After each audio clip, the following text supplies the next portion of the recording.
The story of Tammi Terrell is one of both triumph and tragedy. She was a young woman with a voice that defined the sound of Motown and a spirit that inspired everyone who knew her. But behind the spotlight was a journey marked by pain, struggle, and a heartbreak that forever changed Marvin Gaye. You need me, call me, no matter where you are. Tammi Terrell, born Thomasina Winifred Montgomery in 1945, grew up in Philadelphia. From an early age, her talent was undeniable. By 13, she was already performing in nightclubs, her voice capturing the attention of local musicians. But her childhood was far from easy. Growing up in a strict household, she often escaped into music as her true refuge. At just 15, she signed with Scepter Records and released her first singles. Though the early records didn't chart, Tammi's voice was powerful enough to catch the eye of James Brown. For a time, she toured with Brown's Revue, experiencing both the glamour and harsh realities of life on the road. In 1965, Tammi joined Motown Records. It was here that her destiny would take shape.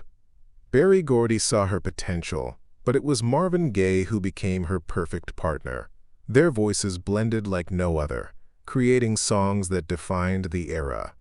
Audiences believed they were more than just duet partners. They believed they were soulmates. Don't you know? Together they recorded classics like Ain't Number Mountain High Enough, Your Precious Love, and You're All I Need to Get By. These songs weren't just hits, they were cultural milestones. Behind the studio doors, their laughter and chemistry were genuine. But away from the stage, Tammi was quietly fighting exhaustion and pain. In October 1967, during a performance in Virginia, Tammi suddenly collapsed in Marvin Gaye's arms. The audience was stunned. Marvin carried her off stage, unaware that this would mark the beginning of the end. Doctors diagnosed her with a malignant brain tumor. She was only 22 years old. For the next 3 years, Tammi endured multiple surgeries, 8 in total. Each time, she fought bravely, hoping to return to the stage.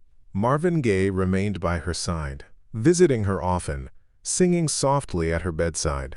Their bond grew stronger in tragedy. But the tumor continued to take its toll. By early 1970, Tammi's health had declined rapidly. She spent her final months surrounded by family and close friends. Marvin, devastated, could hardly bear to see her fading away. On March 16, 1970, Tammi Terrell passed away at just 24 years old.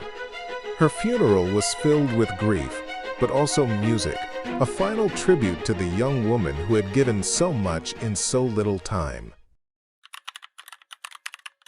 Tammi's death broke Marvin Gaye. Friends recalled that he sank into depression, questioning his music and his place in the world.